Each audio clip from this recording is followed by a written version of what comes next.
आइए जानते हैं अगला न्यूमेरिकल है। एक समान वैद्युत क्षेत्र ई बराबर दे रखा है 3×10⁻³ आई कैप न्यूटन बटे कूलाम में वाई जेड तल में स्थित है। 10 सेंटीमीटर भुजा के वर्ग से गुजरने वाले वैद्युत फ्लक्स का मान ज्ञात कीजिए। वैद्युत फ्लक्स का मान ज्ञात करना है तो यहाँ ध्यान से देखेंगे हमें क्या क्या दे रखा है। वैद्युत फ्लक्स का जो मान होता है फाई ई बराबर होता है ई डॉट ए। ई क्या होता है? वैद्युत क्षेत्र की तीव्रता होती है। क्या होता है? क्षेत्रफल होता है, एरिया वेक्टर। अब ध्यान से ये फार्मूला होता है वैद्युत फ्लक्स का। अब हम यहाँ पर देखेंगे ध्यान से, हमें क्या कह रहा है, एक समान वैद्युत क्षेत्र ई में जो ई दे रखा है वो कितना दे रखा है, वो दे रखा है 3×10⁻³ आई कैप दे रखा है न्यूटन बटे कूलाम। उसके बाद कह रहा है कि वाई जेड तल में स्थित 10 सेंटीमीटर भुजा। जो भुजा हमें दे रखी है मतलब कौन सी भुजा? वर्ग की भुजा। यहाँ पर लिखेंगे वर्ग की भुजा। वर्ग की भुजा जो दे रखा है वो कितनी दे रखा है? वर्ग की भुजा वो हमें दे रखा है ए बराबर 10 सेंटीमीटर। भुजा सेंटीमीटर में, इसको किस में ले जाएंगे? मीटर में ले जाएंगे। जब मीटर में ले जाएंगे सेंटीमीटर को तो यहाँ पास क्या किया जाता है, उसको 1/100 से भाग दिया जाता है। 0 से 0 कट जाएगा, 1 0 काटेंगे संख्यात पॉइंट लग जाएगा। तो कहने का मतलब ए बराबर आ जाएगा 0.0। आप देखो एक सेंटीमीटर उसमें दे दिया था, मीटर में आ गई।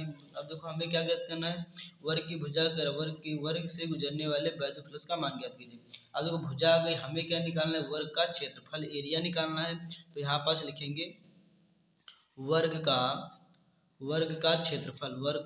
क्षेत्रफल जो होता है क्या होता है? वेक्टर बराबर वर्ग का क्षेत्रफल होता है भुजा स्क्वायर। तो भुजा स्क्वायर करेंगे तो यहाँ पास यहाँ पर देखो लिख गया था 0.1 था, यहाँ पर 0.1 मीटर। हमें क्या ज्ञात करना है? हमें जो निकालना है, क्या निकालना है? हमें निकालना है कि वर्ग का क्षेत्रफल क्या होता है? भुजा स्क्वायर का मतलब क्या हो जाएगा?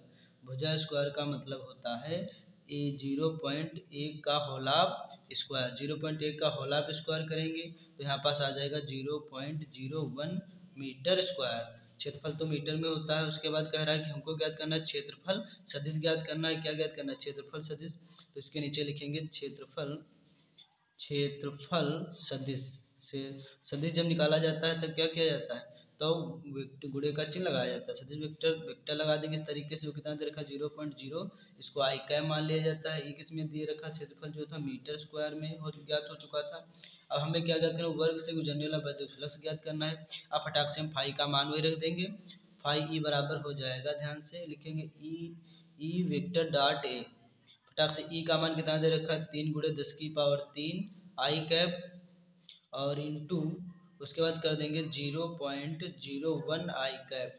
इनकी दोनों की मल्टीप्लाई करेंगे इस तरीके से। तो यहाँ लिखेगा आई की गुणा होगी आई का मान उसका 1 हो जाता है। आई कैप इंटू आई कैप, इसका जो मान होता है 1 होता है। ऐसे के कैप इंटू के कैप, इसका भी मान 1 होता है। मान लो यहाँ आई कैप है और यहाँ जे कैप है तो इसका मान 0 हो जाता है। तो यहाँ आई कैप है तो इसका मान 1 हो जाएगा। 3×10⁻³ का मतलब 3 0 गुणे यहाँ पर 0.01 लिखा हो, पॉइंट हटेगा, 2 0 बढ़ेंगे, 2 0 से 2 0 कट जाएंगे। ध्यान से देखेंगे तो यहाँ 1 बचा है तो 3 दहम हो जाएगा 30। तो यहाँ पास आ जाएगा जो यहाँ पास वैद्युत फ्लक्स का जो मात्रक होता है होता है न्यूटन डैश मीटर स्क्वायर बटे कूलाम। ये आपका क्या आ जाएगा? आंसर आ जाएगा। तो जहाँ तक हमारी कोशिश रही होगी अच्छा ही समझ में आया होगा। आपकी तैयारियाँ बेहतर होने के लिए आपके लिए मोस्ट इम्पॉर्टेंट न्यूमेरिकल है।